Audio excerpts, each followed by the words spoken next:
Hello future পাবলিকিয়ান, specially future খুবিয়ান। কারণ আজকের ক্লাসটি শুধুমাত্র তাদের জন্যই যাদের স্বপ্ন হচ্ছে দেশের অন্যতম সেরা পাবলিক বিশ্ববিদ্যালয় এবং দক্ষিণবঙ্গের সর্বোচ্চ বিদ্যাপীঠ, দ্যাট ইজ খুলনা বিশ্ববিদ্যালয়। ইয়েস, হে ফিউচার খুবিয়ান, তোমাদের অনেকের অনেক প্রশ্ন। সো তোমাদের প্রশ্ন সকল উত্তর দেবো, তার আগে আমি একটু সময় নিব, কারণ অনেকে জয়েন হচ্ছে আর এই ক্লাসটি মূলত 3টি জায়গায় হচ্ছে একই সাথে। সো একটু নেট প্রবলেম হইতে পারে, ঠিক আছে? আচ্ছা, তোমরা আমি দেখতে পাচ্ছি সালাম দিচ্ছে ফার্স্ট পেজ থেকে নূরজানা, আচ্ছা নূরজাহান বিথি। আসসালামু আলাইকুম স্যার।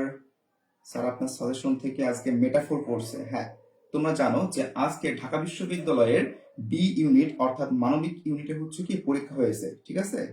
সো তোমরা অনেকে ভালো পরীক্ষা দিয়েছো, আলহামদুলিল্লাহ।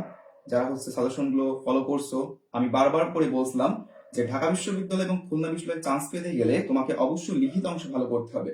সো লিখিত অংশ অনেকে প্র্যাকটিস করে যায় নাই, ইভেন লিখিত অংশ অনেকে লিখতে যায় না যে হাউ টু রাইট কিভাবে লিখতে হয়। সো যাই হোক, তোমরা অনেকে জয়েন হচ্ছে, আমি দেখতে পাচ্ছি সেকেন্ড পেজ থেকে academic and admission with Abdullah, এখান থেকে তন্নি ইসলাম। আচ্ছা, তোমরা অনেকে জয়েন হচ্ছ, আমি কিছুক্ষণ সময় নিব কারণ আজকের ক্লাসটা অনেক অনেক গুরুত্বপূর্ণ, অনেক গুরুত্বপূর্ণ। আচ্ছা শুনি, তুই প্রত্যেকটা গ্রুপের লিঙ্কটা হচ্ছে, ক্লাসের লিঙ্কটা দ্রুত দ্রুত প্রত্যেকটা গ্রুপে হচ্ছে প্রোভাইড কর।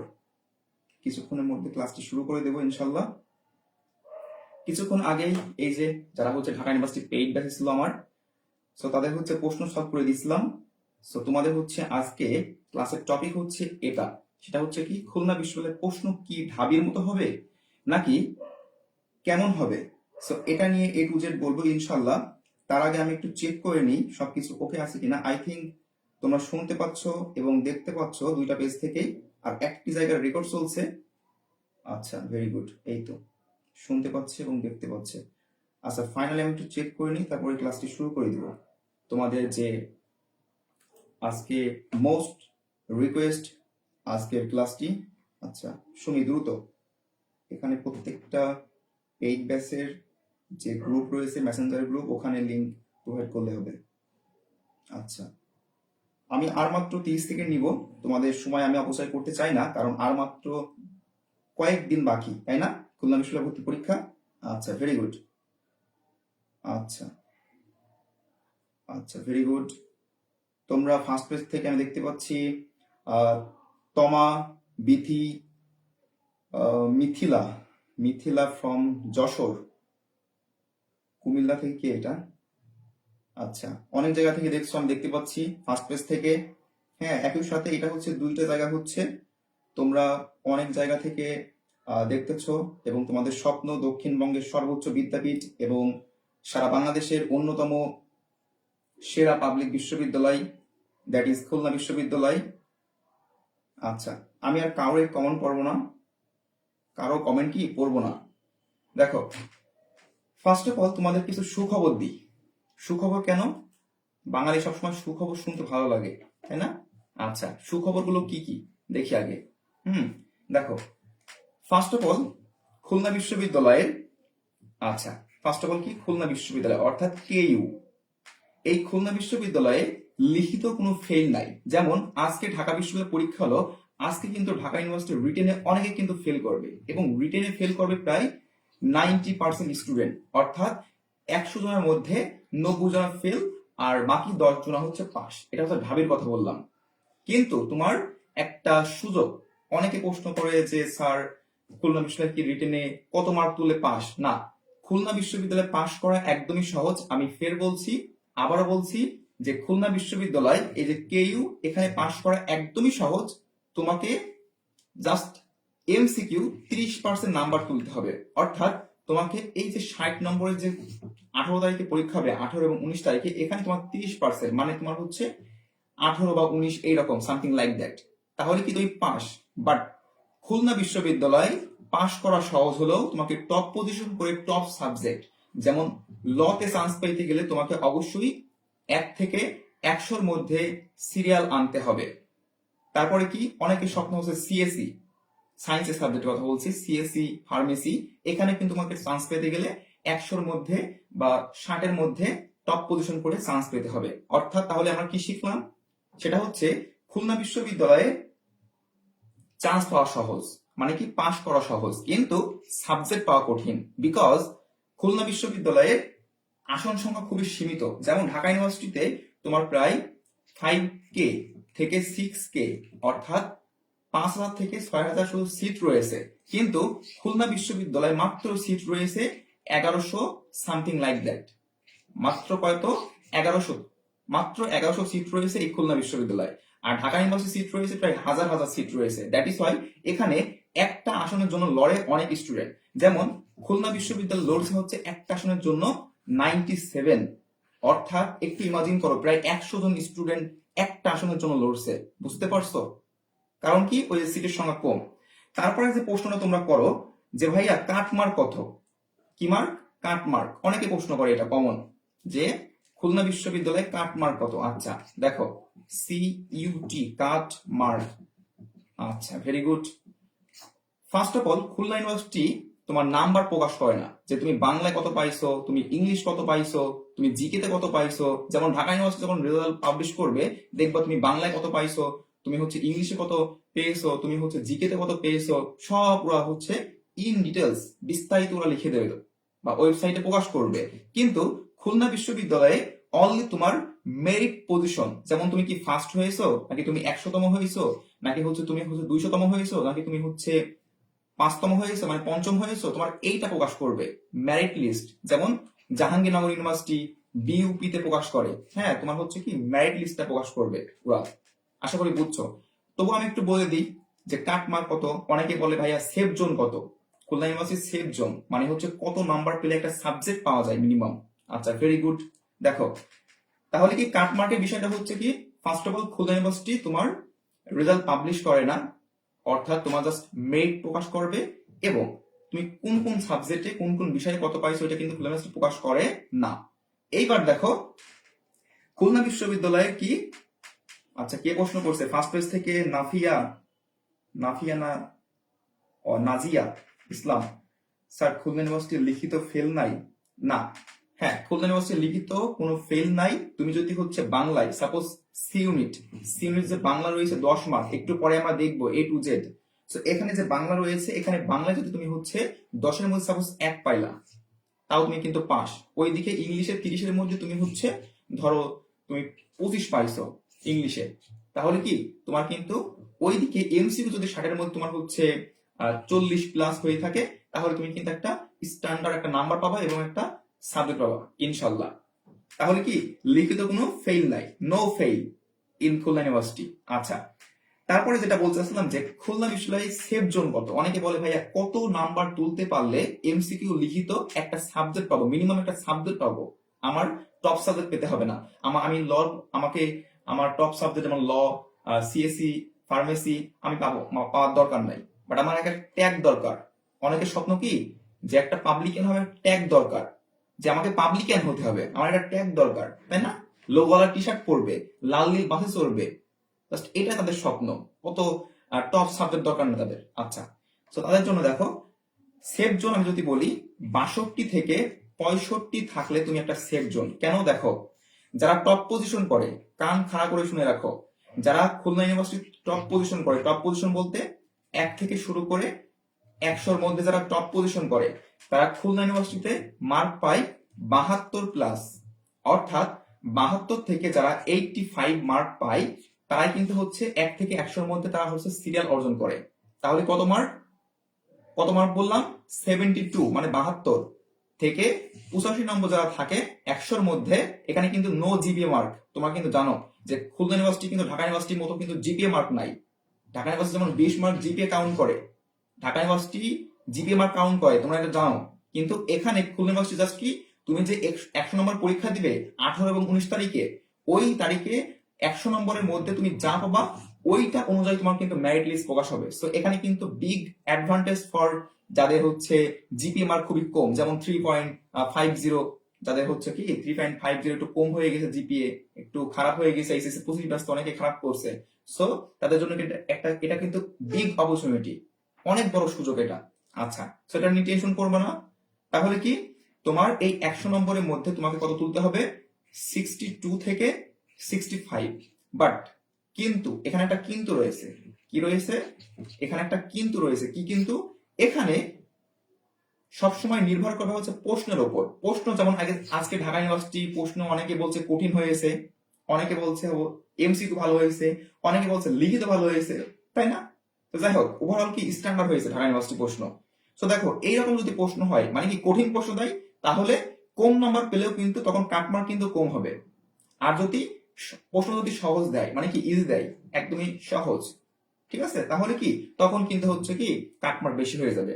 আই থিঙ্ক প্রশ্ন সহজ দিলে চান্স পাওয়া কিন্তু টাফ হয়ে যায়, কারণ প্রশ্ন সহজ দিলে তখন সবাই কি, আচ্ছা কে প্রশ্ন করছে এটা? আচ্ছা, ফার্স্ট পেজ থেকে বিধি না বৃষ্টি? আচ্ছা ভাইয়া, সাজেশন পাই নাই। আচ্ছা দেখো, সাজেশন শুধুমাত্র পেইড ব্যাচকে দেওয়া হয়েছে।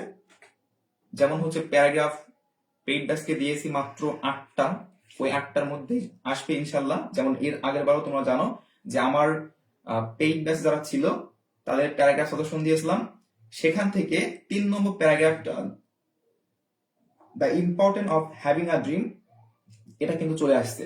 সো ইনশাল্লাহ এইবারও আসবে, বাট আমি এটা শুধু পেইড ব্যাচকে দিয়েছি ইনশাল্লাহ। আচ্ছা স্যার, ভর্তি হতে চাই, আপনাকে নক দিয়েছিলাম। আচ্ছা, আমার অ্যাডমিনের সাথে যোগাযোগ করো। আমি 2টা পেজে আমি থাকি না, তুমি যে পেজে নক দিয়েছো ওখানে আমার অ্যাডমিন, আমার সব অ্যাক্সেস, আমার ইউটিউব চ্যানেল প্লাস 2টা ফেসবুক পেজ সব অ্যাক্সেস দেওয়া হচ্ছে আমার অ্যাডমিনের কাছে। সো ওকে, ওর কাছ থেকে নাম্বার নিয়ে ভর্তির প্রসেসটা বলো, ভর্তি করে নিব, সমস্যা নাই। এখন অনেকে ভর্তি হচ্ছে, সমস্যা নাই। আচ্ছা দেখো, তাহলে ফার্স্ট অফ অল আমরা কি শিখলাম আজকে? ফার্স্ট অফ অল অনেক কিছুই বলছি, একটু সংক্ষিপ্ত করি। হ্যাঁ, অনেক হিজিবিজি হিজিবিজি হয়ে গেছে না? আচ্ছা, একটু সংক্ষিপ্ত করি, একটু সংক্ষিপ্ত আমি তোমাদের ব্রিফ করি। দেখো, ফার্স্টে বললাম যে নো নেগেটিভ মার্ক, যে খুলনা ইউনিভার্সিটি কোনো নেগেটিভ মার্ক নাই। আচ্ছা, তারপরে কি বললাম যে কাট মার্ক কত হবে? আচ্ছা, কাট মার্ক কি বললাম? একটা সেফ জোন 62 থেকে 65, এটা হচ্ছে কি একটা সেফ জোন। এই নাম্বার তুলতে পারলে তুমি একটা সাবজেক্ট পাবে ইনশাল্লাহ, ইনশাল্লাহ। তারপর কি বললাম যে রিটেন, রিটেনে কোনো ফেল নাই, এবং রিটেনে কোনো নেগেটিভ মার্কিং নাই। যেমন ঢাকা ইউনিভার্সিটি তোমার হচ্ছে রিটেনে কোনো নেগেটিভ মার্কিং নাই, যেমন এমসিকিউ একটা ভুল করবে।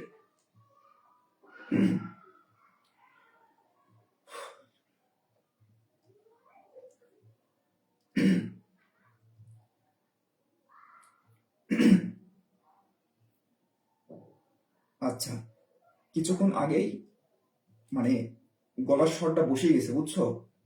কিছুক্ষণ আগে এই ক্লাসটা নিচ্ছিলাম ঢাকা ইউনিভার্সিটির বি ইউনিটের, এই প্রশ্ন সলভ করে দিছিলাম। সো প্রায় 1 ঘন্টা ক্লাস নিয়েছি, গলাটা বসে গেছে। ফের একটু পরে ফের ক্লাস রয়েছে, সো ডোন্ট মাইন্ড।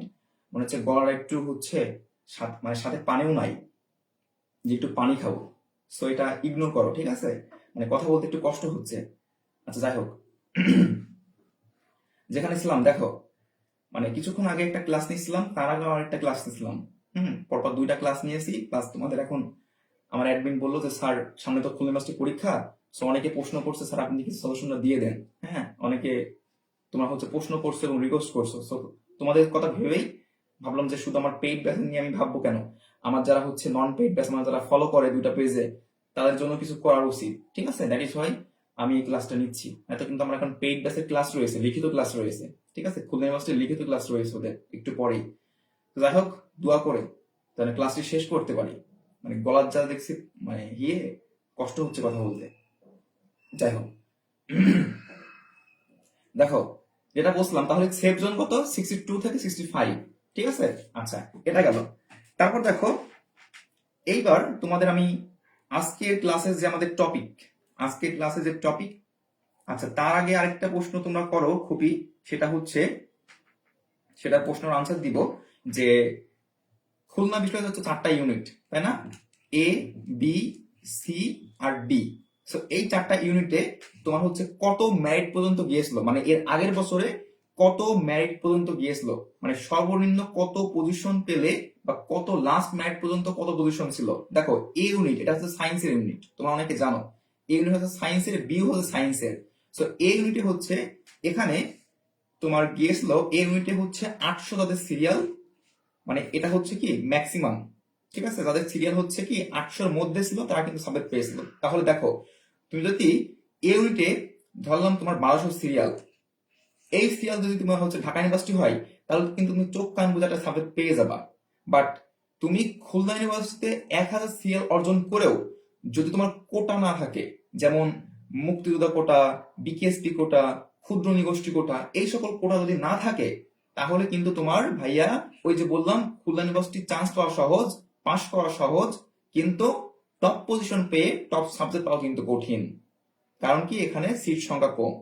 অর্থাৎ তাহলে এ ইউনিট মানে বিজ্ঞানে যারা আছে, যেমন এখানে রয়েছে সিএসই, টিপলি, ঠিক আছে, ফিজিক্স, কেমিস্ট্রি, এই সকল সাবজেক্ট রয়েছে এ ইউনিটে। সো এখানে তোমার 800-র মধ্যে যারা ছিল তারা কিন্তু সাবজেক্ট পেয়েছিল। যদি তোমাদের কোটা থাকে তাহলে একটু বেশি পজিশন হয়ে গেলেও সমস্যা নাই। এইবার দেখো বি ইউনিট, বি ইউনিটে হচ্ছে কি জীববিজ্ঞান স্কুল, এখানে যাদের সিরিয়াল ছিল হচ্ছে তোমার 760-এর মধ্যে পজিশন ছিল তারা কিন্তু হচ্ছে বি ইউনিটে চান্স পেয়েছিল। কত? 760-এর মধ্যে ছিল তারা কিন্তু হচ্ছে কি বি ইউনিটে সাবজেক্ট পেয়েছিল। আর এই বি ইউনিটে কিন্তু ফার্মেসি রয়েছে, ফার্মেসি অনেকের স্বপ্ন, হ্যাঁ সায়েন্স থেকে অনেকের স্বপ্ন ফার্মেসি নিয়ে পড়বো, আর খুলনা ইউনিভার্সিটি ফার্মেসি ডিসিপ্লিন মানে ডিপার্টমেন্টটা অনেক ভালো। আচ্ছা তারপরে কি সি ইউনিট, যেটা অনেকের স্বপ্ন ল নিয়ে পড়া। দেখো লতে চান্স পেতে গেলে অবশ্যই 1 থেকে 100-র মধ্যে সিরিয়াল অর্জন করতে হবে ফার্স্ট অফ অল, যদি কোটা না থাকে। আর কোটা থাকলে একটু অনেক দূরে পজিশন হলেও সমস্যা নাই। দেখো সিইউটি হচ্ছে তাদের পজিশন পজিশন ছিল হচ্ছে 850, কত? 850। আর সিইউটির একটু সিট সংখ্যা বেশি, 400 তোমার 15 বা সামথিং লাইক দ্যাট, এইরকম কিন্তু সিট রয়েছে। সিইউটির সবচেয়ে সিট সংখ্যা বেশি কারণ এখানে ডিপার্টমেন্টের সংখ্যা বেশি। আচ্ছা তাহলে কত বললাম, সিইউটি হচ্ছে 850 সিরিয়াল পর্যন্ত কিন্তু সাবজেক্ট গিয়েছিল এর আগের বার। তারপর দেখো ডি ইউনিট, ডি ইউনিট হচ্ছে কি ব্যবসার, যেখানে মাত্র 2টা ডিসিপ্লিন রয়েছে, একটা হচ্ছে ব্যাড, যেটাকে বলা হয় বিজনেস অ্যাডমিনিস্ট্রেশন ডিসিপ্লিন, যেটাকে অন্যান্য ইউনিভার্সিটি বলা হচ্ছে আইবিএ, এখানে বলা হচ্ছে কি ব্যাড, মানে কি বিজনেস অ্যাডমিনিস্ট্রেশন ডিসিপ্লিন। আরেকটা রয়েছে এইচআরএম। আচ্ছা এই দুইটা মাত্র ডিপার্টমেন্ট এই ডি তে রয়েছে, মাত্র 88 না কয়টা সিট রয়েছে, মানে কি 90টাও নাই কিন্তু সিট। সো এখানে যাদের পজিশন ছিল 122 উইদাউট কোনো কোটা, কোটা ছাড়া 122 পর্যন্ত তাদের সিরিয়াল, তারা কিন্তু হচ্ছে ডি ইউনিটে সাবজেক্ট পেয়েছিল। তাহলে আশা করি তোমরা এটাও ক্লিয়ার যে প্রত্যেকটা ইউনিটে কত পর্যন্ত গিয়েছিল। আচ্ছা তারপরে কি কোনো প্রশ্ন আছে শুনি? আচ্ছা তোমাদের তাহলে যদি আরো প্রশ্ন থাকে তোমরা কমেন্টে করো, আমি আমার হচ্ছে অ্যাডমিন ও হচ্ছে সমাধান দিয়ে দেবে, সমস্যা নাই। এইবার দেখো আজকের ক্লাসে যে আমাদের টপিক সেটা আমরা ফিরে যাই, যে খুলনা বিশ্ববিদ্যালয় প্রশ্ন কি ঢাবির মতো করবে? কেমন হবে খুবই প্রশ্ন? আচ্ছা ফার্স্ট অফ অল খুলনা বিশ্ববিদ্যালয় প্রশ্ন ঢাবির মতো কখনোই করবে না। এক কথায় প্রশ্ন, এক কথায় উত্তর, ঠিক আছে? তাহলে কেমন হবে প্রশ্ন এইবার দেখবো আমরা। আচ্ছা ঢাকা ইউনিভার্সিটির আজকের প্রশ্নটা তোমরা দেখতেছো, খুবই সুন্দর প্রশ্ন করছে, এমসিকিউ তো অনেক ভালো করছে। এমসিকিউ তো হচ্ছে এই যে ফেব্রুয়ারি 1969 করছে, দেখছো? মূল বই থেকে দিয়েছে, যেমন হচ্ছে এই যে গতি যার সহজ, অপরিচিত থেকে দিয়েছে, হ্যাঁ তারপর কি বান উচ্চারণ থেকে দিয়েছে, এই যে আহ্বান গল্পে মানে টেক্সট বুক থেকে দিয়েছে, বোর্ড বই থেকে দিয়েছে। আচ্ছা তারপরে যে বাক্য থেকে দিয়েছে, আবিধানিক ক্রম থেকে দিয়েছে, যেগুলো সাজেশন দিয়েছিলাম সেই সাজেশন থেকে আলহামদুলিল্লাহ করছে। বাট লিখিত অংশটা একটু অড টাইপের প্রশ্ন করছে, লিখিত অংশ এরকম প্রশ্ন দেওয়া উচিত হয় নাই ঢাকা ইউনিভার্সিটির। আচ্ছা এখন প্রশ্ন হচ্ছে এইরকম প্রশ্ন পড়বে কিনা? নো, এরকম প্রশ্ন পড়বে না। আচ্ছা ফার্স্ট অফ অল দেখো তোমরা এই সাজেশনটা কিন্তু পাইছো আই থিঙ্ক, যে ঢাবি প্লাস খুবির ফাইনাল সাজেশন। দেখো ঢাবির আমি সাজেশন দিয়েছিলাম যে অ্যান্টোনিম পড়বে, অ্যাপ্রোপ্রিয়েট প্রিপোজিশন পড়বে, ইডিয়ম ফ্রেজ পড়বে, কাইটিস স্প্লিং পড়বে, হ্যাঁ এখানে দেখো আমি সমস্ত কিছু দিয়ে দিয়েছি। আচ্ছা সো এইটা যারা পাও নাই আমার অ্যাডমিনকে বললো ও এই পিডিএফটা দিয়ে দিবে, সমস্যা নাই, ঠিক আছে? আচ্ছা তাহলে কি আজকে ফার্স্ট অফ অল আমি হচ্ছে সি ইউনিটে কথা বলবো। কোন ইউনিট? আচ্ছা এই ছবি দেখে আবার কেউ মনে করবে না যেখানে মেয়ে আবার কি করছে, না এটা হচ্ছে তোমরা অনেকের আতঙ্ক একটা জিনিস, এটা হচ্ছে ইংলিশ লিটারেচার। যেমন ঢাকা ইউনিভার্সিটি আজকে দেখছো এই যে ইংলিশ লিটারেচার থেকে একটা প্রশ্ন পড়ছে, যেটা আমার একদম লেকচার শিট থেকে, এই যে মেটাফোর থেকে পড়ছে। দেখো তো, একটু আগে একটা মেয়ের ছবি দেখলাম, যে the girl is like a rose. এটা এটা কিসের উদাহরণ? এটা হচ্ছে সিমিলির উদাহরণ। আর মেটাফোর কি? এই যে দেখছো, এই লেকচার শিট গুলো কিভাবে চিত্রের মাধ্যমে তোমাদের জন্য উপস্থাপন করা হয়েছে, যেন তোমরা সহজেই বুঝতে পারো। তোমাদের অনেকের আতঙ্কর একটা টপিক, সেটা হচ্ছে ইংলিশ সাহিত্য। এই ইংলিশ সাহিত্য কোন জায়গা থেকে পড়বো, কিভাবে পড়বো, তোমার অনেকে জানো নাই। ঠিক আছে, দেখো ঢাকা ইউনিভার্সিটি চলে আসছে কি, ওই যে মেটাফোর চলে আসছে। ঠিক আছে, এই যে যারা পারছে লেকচার শিট গুলো পড়ে গেছে, যারা ক্লাস গুলো করছে, তারা কিন্তু ঢাকা ইউনিভার্সিটি ওই প্রশ্নটা পারছে। দেখছো, তোমার হচ্ছে ইংলিশ সাহিত্য থেকে মেটাফোর চলে আসছে। ইনশাল্লাহ খুলনা ইউনিভার্সিটি তো অবশ্যই আসবে, এমসিকিউ প্লাস লিখিত অংশ আসবে। কিভাবে আসবে একটু পরে বলবো, জাস্ট ওয়েট করো। আচ্ছা, একটু দোয়া করো, তোমাদের ভাইয়া পরপর 3টা ক্লাস নিচ্ছে। হ্যাঁ, মানে তোমাদের এই একটা কিছুক্ষণ আগেই ঢাকা ইউনিভার্সিটি প্রশ্ন সলভ করছিলাম, এই যে প্রশ্ন সলভ করছিলাম, তারপর হচ্ছে তোমার এখন তোমাদের ফের পরবর্তী আরেকটা ক্লাস রয়েছে, লিখিত ক্লাস, খুলনা ইউনিভার্সিটি লিখিত পেইড ব্যাচে যারা লাস্টে ভর্তি হচ্ছে তাদের ক্লাস নিতে হচ্ছে। হ্যাঁ, আমার গলার মানে খুবই জোর দিয়ে কথা বলতে হচ্ছে আমার। আচ্ছা, হ্যাঁ ক্লাস নিয়ে তোমরা যখন আমাদের পজিশনে আসবা, দেখবা ক্লাস নিয়ে কত কঠিন। একদিনে 10-12 ঘন্টা বক বক করবা, 10-12 ঘন্টা বক বক করলে দেখো মাথা ঘুরবে। কথা বলতে মাথা ঘুরবে। আচ্ছা, যাই হোক, দেখো তাহলে ফার্স্ট অফ অল আমরা সি ইউনিটে যাই। কোন ইউনিট? C unit. দেখো আমরা একটু সি ইউনিটের যদি আমরা দেখি, প্রশ্ন বিশ্লেষণ করি, যে বরবাদ অর্থাৎ কি উপসর্গ থেকে আসছে। দেখো এই যে ফাইনাল তোমাদের সাজেশন দিয়েছি বাংলায়, দেখো তো আমি ফাইনাল সাজেশনে এখানে তোমাদের বাংলা সেকশনে যাই আমরা, এই যে উপসর্গ কিন্তু আমি দিয়েছি। এই যে বাংলা ব্যাকরণের মধ্যে এই যে উপসর্গ। আর দেখো এখানে কি লিখে দিয়েছে, যে আবিধানিক ক্রম ঢাবি। এই যে পাশে কিন্তু লিখে দিয়েছে, দেখছো এটা হচ্ছে কি ঢাবিতে আসবে, কিন্তু খুলনা ইউনিভার্সিটি কিন্তু আসবে না। খুলনা ইউনিভার্সিটি আসতে পারে, না আসতে পারে, কিন্তু আবিধানিক ক্রম কি বললাম, ঢাবির জন্য আসবেই। দেখো আজকে আসছে, দেখো ঢাবিতে চলে আসছে, পোলাপানে ক্লাস করাইছে। এই যে বলছে কোন শব্দগুচ্ছ আবিধানিক ক্রম সঠিক। দেখছো, এই দেখো 9 নম্বর প্রশ্ন, 1 নম্বর। আর 1 নম্বর মানে বুঝছো, 1 নম্বর মানে তুমি 1000 সিরিয়াল সামনে। So you have to understand, তোমাকে বুঝতে হবে আমাকে কোন কোন টপিক থেকে প্রশ্ন দেয়। ঠিক আছে, এটা বুঝতে হবে, না বুঝলে তো হবে না ভাই। হ্যাঁ, অনেক স্টুডেন্ট আছে ভুল ভাল করে পড়ে, অগোছল করে পড়ে, যে গাছের পাতা সবুজ, গাছের পাতা সবুজ, গাছের পাতা সবুজ। তো গাছের পাতা সবুজ তো সবাই জানে, ওইভাবে পড়লে তো হবে না ভাই। তোমাকে পড়তে হবে স্মার্ট ওয়েতে।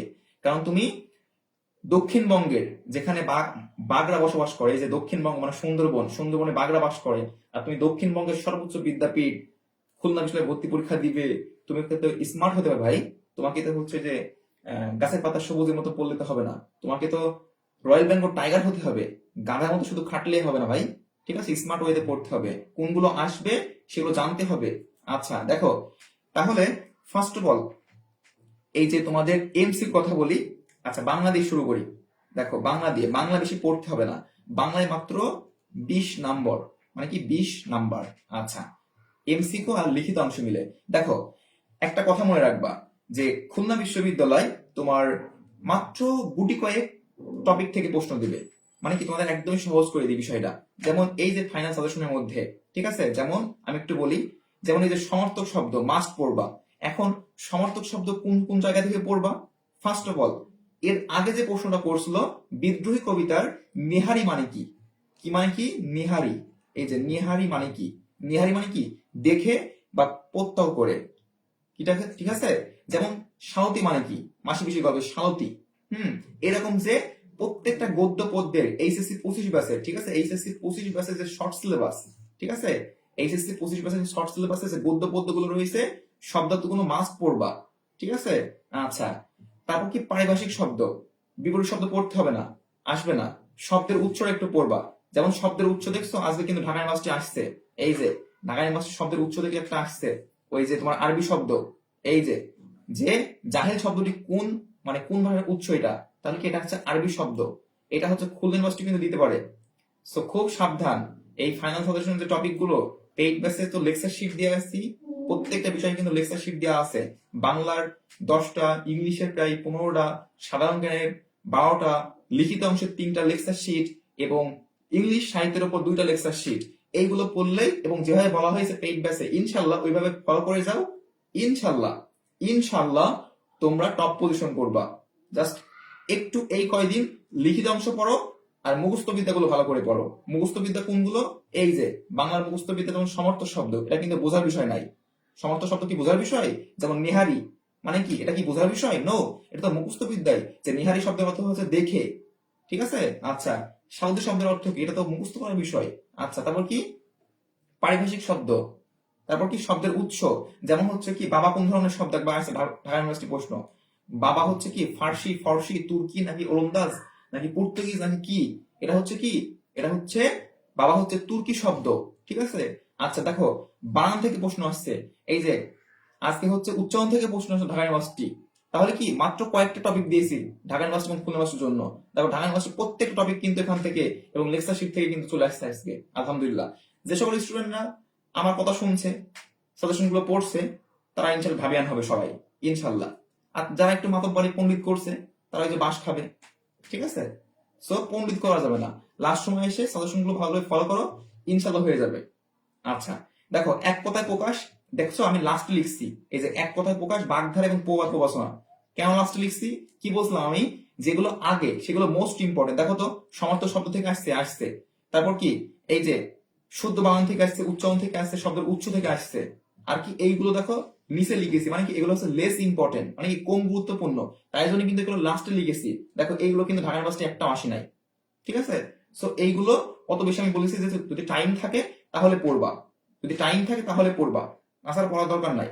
এইবার দেখো মাত্র, তাহলে কি বাংলা মুখস্থ বিদ্যা শেষ। আর বাংলার ক্ষেত্রে, বাংলা ব্যাকরণের ক্ষেত্রে কি সমাস কারক। এইবার খুলনা বিষয়ের জন্য কোনগুলো গুরুত্বপূর্ণ, দেখো বাংলা ব্যাকরণের জন্য সমাস অবশ্যই আসবে, এটা এমসিকিউ আসবে, লিখিত আসবে।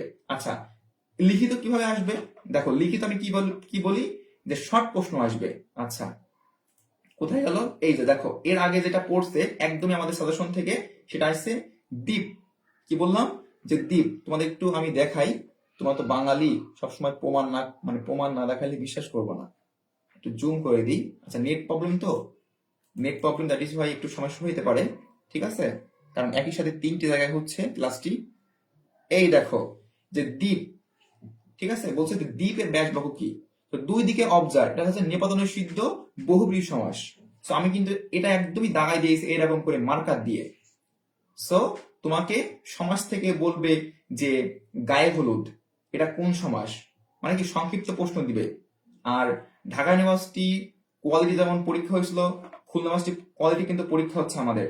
আমার প্ল্যাটফর্মে, দুইটা প্ল্যাটফর্মে কিন্তু পরীক্ষা হচ্ছে। যেমন হচ্ছে তোমাদের যদি একটু দেখাই, সিউরে দেখো ফার্স্ট অফ অল এই যে কি দিয়েছি, এই যে পরীক্ষা হচ্ছে খুলনা ইউনিভার্সিটির এমসিকিউ প্লাস লিখিত অংশ, 1 ঘন্টা 15 মিনিট করে সময়, নেগেটিভ মার্কিং 0.25, অর্থাৎ একদমই খুলনা ইউনিভার্সিটি কোয়ালিটির, ঠিক আছে। তো দেখো এই যে বলছে অলক শব্দটি তাহারে পরে মনে কবিতায়, আর এই ধরনের প্রশ্ন কিন্তু তোমাকে দিবে। তাহলে কি এই প্রশ্ন দেখলে কিন্তু তুমি বুঝতে পারবা যে কি ধরনের প্রশ্ন আসবে। তাহলে আজকে আমাদের ক্লাসে যে টপিক, এই যে যে কেমন হবে খুবই প্রশ্ন, তাহলে এটা দেখলে কিন্তু তুমি বুঝতে পারবা। যেমন দেখো, অলক শব্দটি তাহারে পরে মনে কবিতায় কোন অর্থে ব্যবহার হয়েছে।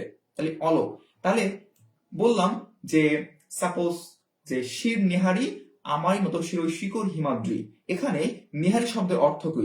এখন দেখো নেহারি শব্দের অর্থ কিন্তু অনেক হয়, ঠিক আছে, কিন্তু ওই কবিতায় ওই শব্দটা কোন অর্থে ব্যবহার হয়েছে সেটা কিন্তু তোমাকে দিতে হবে, ঠিক আছে। তাহলে কি বললাম, ওই কবিতায়, যেমন সোনাত্তরী, বিদ্রোহী, ফেব্রুয়ারি 1969, তারপর কি 18 বছর বয়স, আমি কিংবদন্তি কথা বলছি।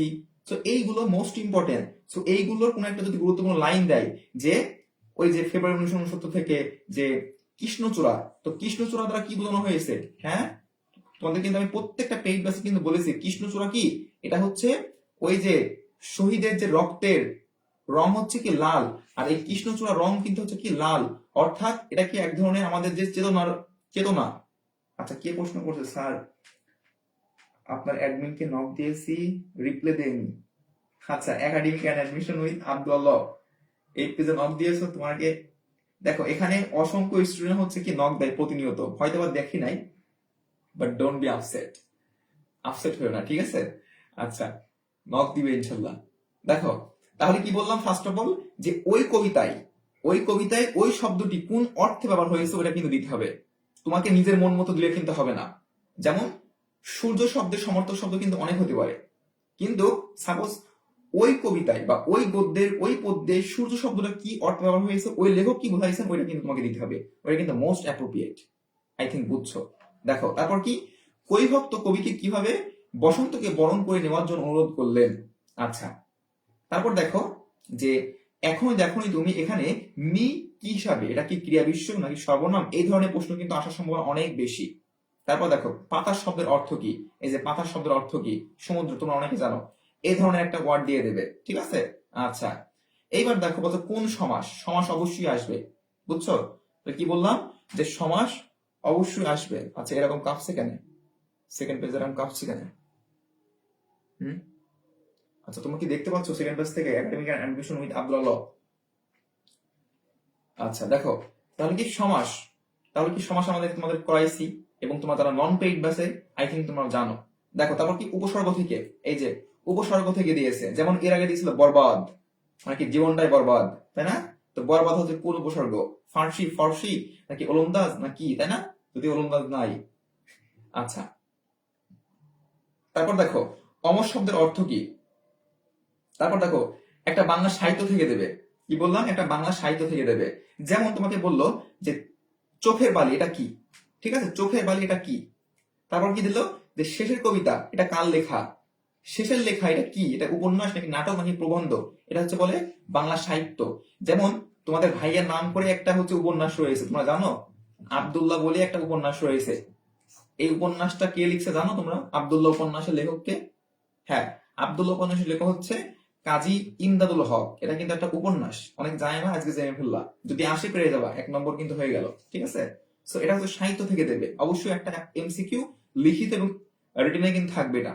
তারপর দেখো লাল সালু উপন্যাস, দেখো লাল সালু উপন্যাস আর সিরাজ নাটক এখন আর পড়ার দরকার নেই। আমি তো পেইড ব্যাচে বলে দিয়েছি যে বাংলায় এখন আর হাত দেওয়ার দরকারই নাই, কারণ তোমাদের অলরেডি ডিভিশন হয়ে গেছে এবং পরীক্ষা হয়ে গেছে। এখন শুধু ইংলিশ আর জিকে পড়বা আর কারেন্ট অ্যাফেয়ার পড়বা, কারেন্ট অ্যাফেয়ার। দেখছো আমি একটু পরেই যাচ্ছি, কারেন্ট অ্যাফেয়ার যাচ্ছি, এখন বাংলার মধ্যে আসছি, ঠিক আছে। আচ্ছা দেখো, আচ্ছা রক্তকবি নাটকটি কোন রচনা শৈলী, মানে কি এটা হচ্ছে বাংলা সাহিত্য থেকে দেওয়া, ঠিক আছে। যেমন বাংলা সাহিত্যের মধ্যে চর্যাপদ, তার মধ্যযুগের, বলবে যে নিচের কোনটি মধ্যযুগের কবি বা নিচের কোনটি আধুনিক যুগের কবি, বাংলা সাহিত্যের প্রথম সার্থক উপন্যাসের জনককে, ঠিক আছে। এই ধরনের হচ্ছে কি বাংলা সাহিত্য থেকে প্রশ্ন পড়বে। আর এইটা সমস্ত পেইড বেসে সব লেকচার শিট, 1 নম্বর লেকচার শিট এই বাংলা সাহিত্য থেকে কিন্তু আছে, ওই 1 নম্বর লেকচার শিট পড়লে ইনশাল্লাহ হয়ে যাবে, ইনশাল্লাহ। তারপর দেখো রবীন্দ্রনাথের সোনারতরী কাব্যগ্রন্থের মূল বিষয় কি, তোমরা তো জানো। আচ্ছা, তারপর দেখো বাংলায় একটু লিখিত অংশ কথা বলি, লিখিত অংশের কথা বলি। আচ্ছা একটু জুম করে দিই, তাহলে হয়তো কাঁপবে না। আচ্ছা দেখো, বাংলায় হচ্ছে তাহলে কি লিখিত অংশ 10। এখন বাংলায় লিখিত অংশ কি কি থেকে পড়বে, তাহলে এমসিকিউ কি বললাম, এমসিকিউ বললাম এই যে ফাইনাল যে সাজেশন, সেখান থেকে জাস্ট কি সমর্থক, বাংলা প্রথম পত্রে এইচএসসি 25 ব্যাচের যে শর্ট সিলেবাস রয়েছে, যে গদ্য পদ্যগুলো রয়েছে, ওর শেষে যে সকল শব্দার্থগুলো রয়েছে ওগুলো পড়বা, পারিভাষিক শব্দ পড়বা, শব্দের উৎস পড়বা, বানান পড়বা, উচ্চারণ পড়বা, এক কথায় প্রকাশ, বাগধারা, প্রবাদ, প্রবচনা, এগুলো যদি সময় থাকে তাহলে পড়ো, এখান থেকে না আসার সম্ভাবনা বেশি। আর ব্যাকরণ থেকে সমাস পড়বা, কারক পড়বা, আবিধানিক ক্রম আমি তো শিখাই দিয়েছি। হ্যাঁ, যেমন তাও একটু বলি, যেমন তোমরা সবাই জানো যে অ আগে নাকি আ আগে, অবশ্যই অ আগে। তারপর কি হর্ষই, তোমার বলো দীর্ঘ হয়, তারপর ক, খ, মানে এরপরে ক খ নাই, আমি জাস্ট বলতেছি। হ্যাঁ, এটা স্ববর্ণ, এটা ব্যঞ্জন বর্ণ। আচ্ছা, ক খ গ। So, এখন আবিধানিক ক্রম কেমন দেখো, যেমন কলা, তারপর কি করা, তারপর কি কাজ, ঠিক আছে। এখন তুমি দেখবা ফার্স্টে এইটা, এই যে ক, প্রথম অক্ষর কি ক, তাহলে কি প্রথম সবারই ক রয়েছে। এরপরে দেখবা তারপরের বর্ণটা কোনটা রয়েছে, যেমন একটা মনে করো আ রয়েছে আর একটা অ রয়েছে, তো কোনটা আগে বর্ণ, বাংলা আবিধানিক ক্রম অনুযায়ী কোনটা আগে, অবশ্যই অ। তাহলে কি যেটা আগে হবে সেটা হবে আনসার। আশা করি বুঝছো, এটা তো আমি ক্লাসে বুঝাইছি, আজ তো ক্লাস নিচ্ছি না আমি, ঠিক আছে। আচ্ছা, তারপর ধ্বনি পরিবর্তন অবশ্যই পড়বে, এটা 3 স্টার, ধ্বনি পরিবর্তন 3 স্টার, ফল খুলনা ইউনিভার্সিটি। আচ্ছা, পদ পরিবর্তন এটা পড়বা, আর তো আমি সব বলে দিয়েছি পদ পরিবর্তন। যেমন সত্য কথা, এখানে সত্য কি, নাউন নাকি অ্যাডজেক্টিভ নাকি, ঠিক আছে। যেমন কি বললাম, সত্য, সত্য কথা, এখানে সত্য কিন্তু একটা কি অ্যাডজেক্টিভ, মানে কি ধরনের কথা, এই কথাকে মডিফাই করছে যে কথাটা সত্য নাকি মিথ্যা, তাই না। তাই এটা কিন্তু হচ্ছে কি বিশ্বন, এখন বললো যে সত্যকে বিশেষ্য করো, মানে কি নাউন করো। তাহলে সত্যকে আমি যদি বিশেষ্য করি তখন হয়ে যাবে সত্যি, ঠিক আছে, সত্যি। তখন এটা কিন্তু হচ্ছে কি নাউন, আর এটা কিন্তু অ্যাডজেক্টিভ, কারণ কি সত্য কথা। আচ্ছা, বাক্য শুদ্ধিকরণ অবশ্যই পড়বা। বাক্য শুদ্ধিকরণ মানে বাক্য থেকে একটা কিন্তু আসবে, যেমন ঢাকা ইউনিভার্সিটি দেখছো আজকে কিন্তু বাক্য থেকে একটা পড়ছে, এই যে যে বুকের ভিতরে দারুণ ঝড়, বুক পেতেছি গুলিকর, এটা কোন ধরনের বাক্য? এটা কিন্তু যৌগিক বাক্য। হ্যাঁ, বিশেষ করে হচ্ছে সিম্পল, কমপ্লেক্স, কম্পাউন্ড। বাংলায় বলা হচ্ছে সরল, যৌগিক আর মিশ্র বাক্য বা জটিল বাক্য, ঠিক আছে। আচ্ছা, তারপরে কোথায় গেলাম? আচ্ছা, কোথায় ছিলাম? হুম, আরে যন্ত্রণা। আচ্ছা, যাই হোক, কোথায় ছিলাম তো হারাই ফেললাম। এত লেকচার তোমাদের জন্য নিয়ে আসতে আজকে। দেখো, তারপর হচ্ছে প্রকৃত পড়তে পড়ার দরকার নাই, ঠিক আছে। প্রকৃত পড়তে জাস্ট এমনি 9-10 বইটা একটু পড়ে যাবা উপর উপর, যে প্রকৃত প্রত্যয় জিনিসটা কি। কারণ ওই যে লিখিত অংশ দিতে পারে যে প্রকৃত প্রত্যয় কাকে বলে।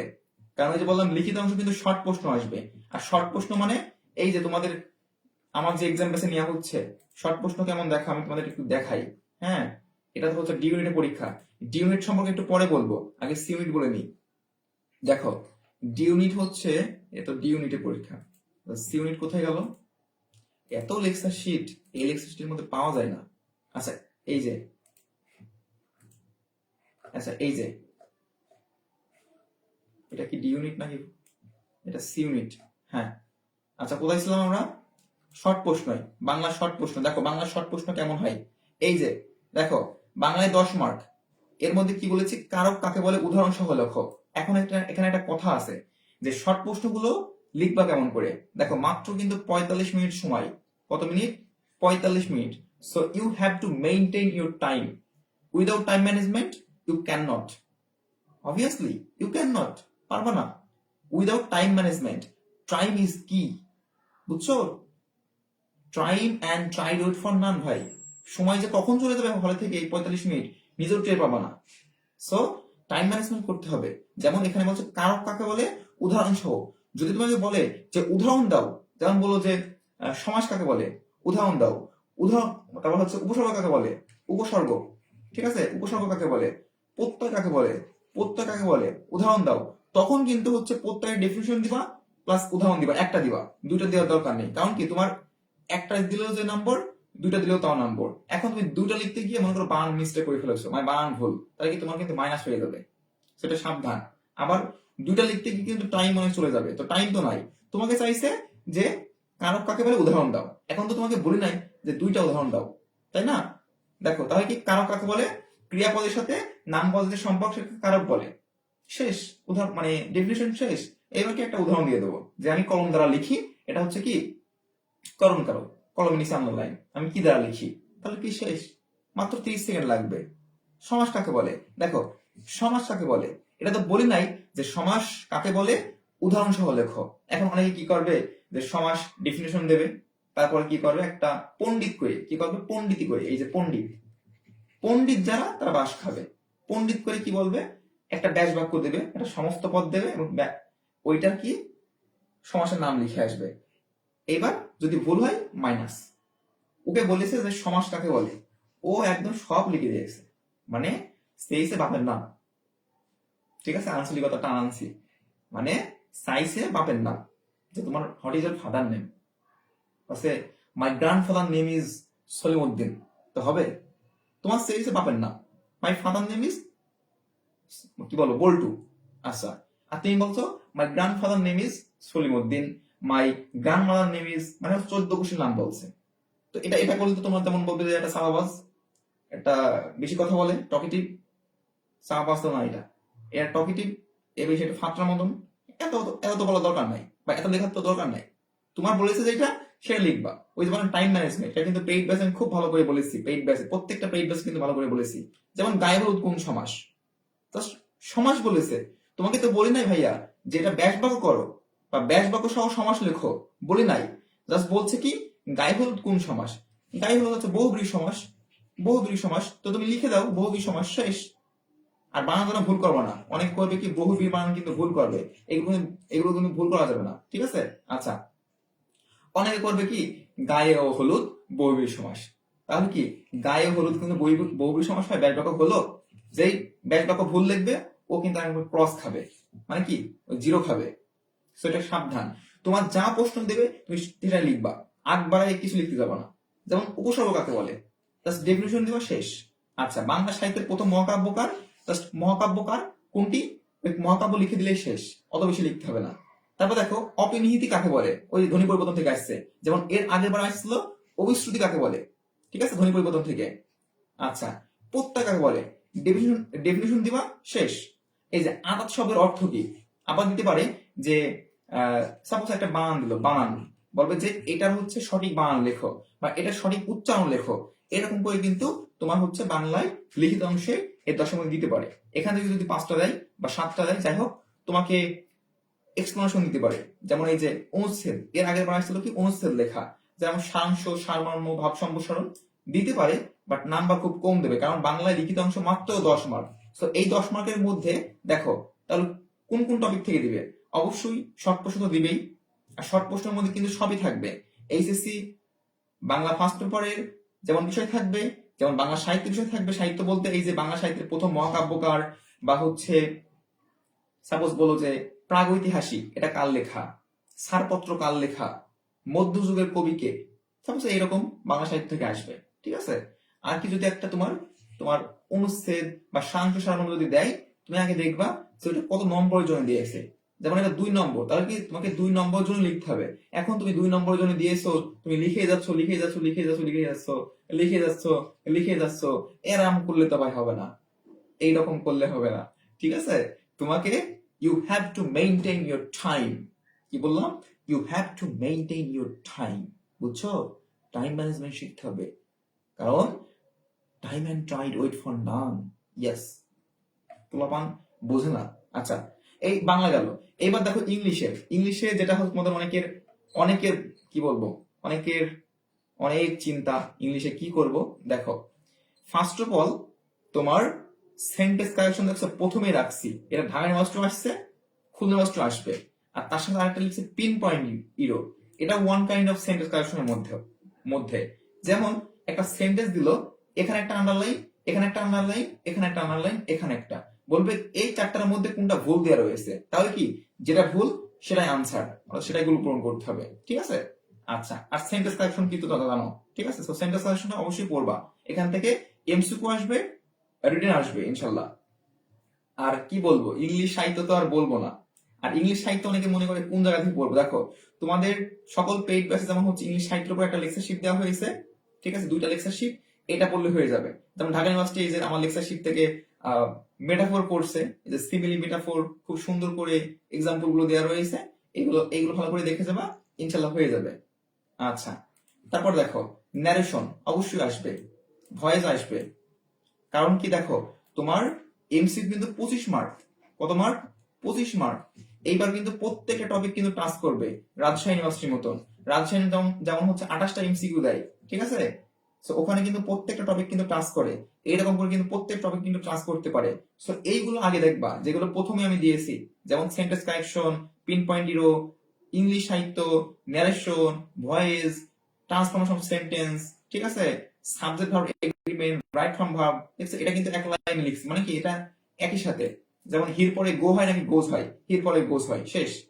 আর তারপর দেখো পার্ট অফ স্পিচ, আর পার্ট অফ স্পিচ কি 8 প্রকার, তার মধ্যে পড়বা 4টা, একটা হচ্ছে নাউন পড়বা, একটা ভার্ব পড়বা, স্পেশাল ভার্বটা পড়বা, ঠিক আছে, ভার্বটা একটু ভালো করে পড়বা, হ্যাঁ, ভার্বটা একটু খুব ভালো করে পড়বা। আচ্ছা, তারপর হচ্ছে অ্যাডভার্ব, অ্যাডজেক্টিভ, এই 4টা পড়লে এনাফ।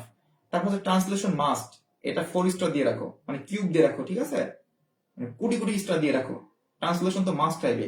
আর ডি ইউনিটে তো অবশ্যই আসবে, যেটা কমার্সের ইউনিট। তারপর দেখো ফ্রেজ অ্যান্ড ক্লজ, এটা আসতে পারে না আসতে পারে, ঠিক আছে, এটা আসতে পারে না আসতে পারে। আচ্ছা, এই যে দেখ কন্ডিশনাল সেন্টেন্স, ঢাকা ইউনিভার্সিটি পরীক্ষা আজকে পরশুদিন একটা ক্লাস নিয়েছিলাম, ঠিক আছে, আমি বললাম যে সেকেন্ড কন্ডিশন থেকে নাই থার্ড কন্ডিশন থেকে আসবেই। দেখো ঢাকা ইউনিভার্সিটি আজকে পরীক্ষায় আমি জাস্ট অবাক, ওদের জাস্ট ক্লাস নিয়েছে পরশুদিন, আজকে দেখছি আমি প্রথম প্রশ্নটাই কন্ডিশন থেকে আসছে। এই দেখো প্রথমে আছে থার্ড কন্ডিশন থেকে, যেমন এখানে রয়েছে কি থার্ড কন্ডিশন আছে হ্যাভ টেকেন, তাই না, থার্ড কন্ডিশন, তাহলে কি would have, could have, might have, এরপর একটা ভি3 হবে।